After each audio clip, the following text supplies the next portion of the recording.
Jadi di dalamnya itu ternyata saya di sini tahu bahwa kelebihannya patty itu adalah dia mampu menyajikan masakan tradisional yang tadinya makanan di pinggir jalan jadi sesuatu yang seperti looks-nya tuh internasional. Misalnya bubur Manado, kita kan taunya bubur Manado itu kan di mangkok gitu ya, campur-campur.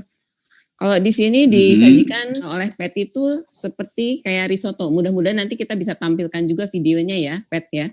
Nah, mungkin Patty bisa cerita tuh, kenapa bisa punya kreativitas seperti itu tuh? Motivasi apa? Kenapa Pat bisa jadi seperti itu? Tidak hanya bubur ayam, yang lain juga ditwist oleh Patty sehingga menjadi sesuatu yang looks-nya tuh oke banget gitu. Oke, mungkin karena saya saya tadinya bekerja di advertising, terus menikah, terus pindah ke Inggris. Dan di Inggris itulah yang membuat saya mungkin lebih kreatif kali ya dengan makanan Indonesia. Dan tentu saja karena saya mau entertain tetangga, mau entertain teman-teman saya orang Inggris. Dan saya yakin kalau saya sajikan bubur Manado dengan tekstur risotto, mereka akan cepet tanggap gitu loh, daripada bubur. Saya membuat sesuatu yang beda aja sebenarnya sih, maksudnya karena saya pikir kan yang benar-benar udah otentik dengan look, dengan texture-nya itu udah banyak gitu loh di Indonesia. Motivasinya mungkin biar lebih orang mengerti cepet, tapi mereka dapat rasanya. Jadi banyak juga orang yang bilang ke saya, aduh nih nggak otentik ya. Saya bilang ya nggak apa-apa, itu kan is my own creativity. Jadi saya juga ingin menyumbang untuk memperkenalkan makanan Indonesia, walaupun caranya mungkin tidak sama, tetapi paling nggak rasanya orang bisa dapat. Patty punya pengalaman dengan soal-soal semacam ini, bahwa dibutuhkan inovasi untuk merawat relasi bisnis, relasi politik, atau ada tuan rumah misalnya pesan, Patty tolong buatkan sesuatu yang seperti ini karena tamu saya adalah favoritnya begini. Jadi si tuan rumah tahu bahwa sensasi makanan itu akan memuluskan bisnis, sensasi minuman akan memuluskan politik. Kalau mau ngomongin diplomasi sih, emang penting ya buat saya bagaimana kita mau mempromosikan budaya kita di luar negeri dengan harapan kita bisa menjadi contoh yang baik di dunia, iya nggak sih? Iya nggak? Jadi role-nya kita mau apa sih? Buat saya yang menarik gini loh, karena makanan kita sangat beragam dan juga sebenarnya kita juga sharing culinary heritage itu dengan negara lain. Banyak banget makanan Indonesia, bahan Indonesia yang ada di supermarket di Inggris, tapi semuanya tidak ada made in Indonesia. Adanya made in Holland, made in England, atau enggak made in Malaysia.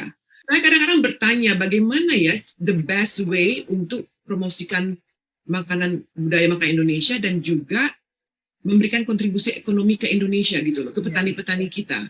Buat saya Indonesia sangat kaya dengan rempah, tapi kita belum ada brand Indonesia yang bisa dilihat secara nyata lah gitu. Ada sih bahan Indonesia di Asia Grocery, cuman belum masuk ke supermarket yang untuk khalayak umum gitu. Kalau local ingredients ini mau kita rayakan, itu kan mesti ada backup pemerintah supaya orang nyari makanan unik di resort-resort. Kalau sekarang semua hotel bintang 5 itu rasa cheesecake-nya sama standar gitu. Seolah-olah ada supplier global itu. Jadi apa yang unik kalau pergi ke Lombok, pergi ke Medan, pergi kemana, itu sama seperti masuk di Mall Jakarta. Oke, yang menarik sebenarnya rasanya berbeda karena kualitas produk juga berbeda. Coba deh kita ngomongin satu produk aja, gula aren.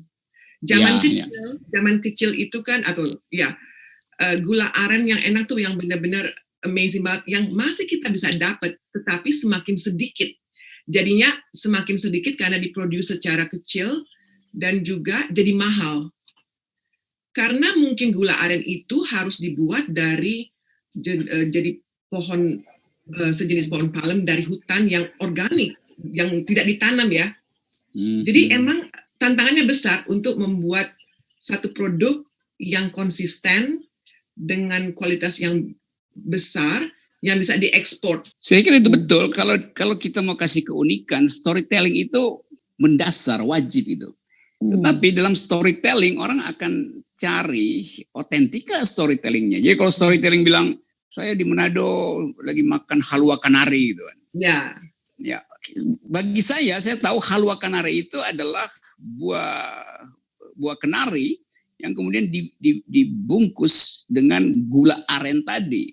Bukan dengan gula putih yang dicairin. Iya. Ya, benar. Jadi kita bilang storytelling terus orang bilang mana gula arennya. Jadi soal-soal begitu anak, mestinya yang disebut keunikan kuliner itu juga diproteksi. Bukan sekedar intellectual property right-nya yang memang susah untuk dibuatkan DNA dari halwa kanari. Tetapi kebijakan pemerintah untuk promote storytelling dan harus betul-betul ada dasarnya kalau kita bilang storytelling. Oh ya, kita pernah lihat orang di pinggir jalan bule jual tempe. Ya, nah itu dia mungkin dia bisnisnya kecil. Cuman saya baru-baru ini kenalan sama orang yang punya produk tempe yang dia supply lebih dari 500 toko di Inggris. Ya menariknya mereka pakai brand Indonesia, maksudnya kata-katanya Indonesia, tiba. Tiba, karena tiba is arrive, ya nggak sih? Dan mereka terinspirasi membuat tempe, berbisnis tempe pas berkunjung ke Bali sama Lombok. So that's amazing. Jadi saya di Inggris sekarang ini lagi hype sebenarnya sama makanan Indonesia sebenarnya kalau dipikir-pikir. Cuma orang-orang di belakangnya yang memproduksi bukan dari Indonesia. Cuman mungkin sah-sah aja sih. Malah bagus kan mereka mempromosikan budaya Indonesia, iya nggak sih? Produk apa yang kita bisa, satu aja produknya ya, yang bisa membuat dunia kayak tanpa produk itu, we can live without produk it. itu mereka bisa masak makanan Indonesia di rumah mereka, sorry. Nah ini juga pentingnya untuk mengerti bahwa industri kreatif itu bukan seperti yang dibayangkan oleh si menteri, yaitu bikin pagelaran tari-tarian setiap session di luar negeri. Tapi bagian ini yang otentik di kita yaitu rasa, yaitu selera. Isu yang dianggap sepele, tetapi sebetulnya dasar dari peradaban adalah dapur. Nah, kalau dulu kita sebut dapur itu ada di belakang, sekarang dapur itu adalah ruang tamu keluarga, ruang tamu mall, ruang tamu kabinet, ruang tamu bangsa.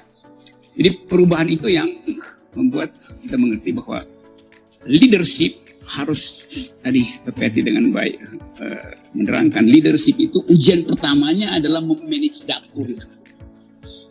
Kemampuan itu yang harusnya diberi insentif oleh negara. Saya kira itu pembicaraan hari ini. Semoga kita bisa sama-sama mimpi sedang berada di dapur, karena awal dari kehidupan dimulai di dapur. Dan salah mengurus dapur itu akan berantakan mengurus negara. Oke teman-teman, terima kasih banyak ya. Terima kasih banyak.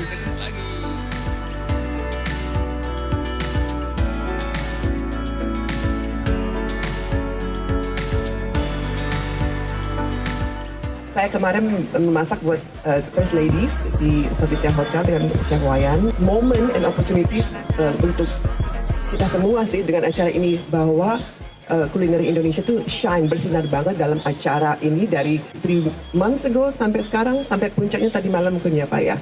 So event yang luar biasa, nggak cuma untuk government business tapi juga our culture, terutama makanan juga, karena I think setiap orang yang merasakan makanan Indonesia pasti akan ada memorinya karena sangat unik.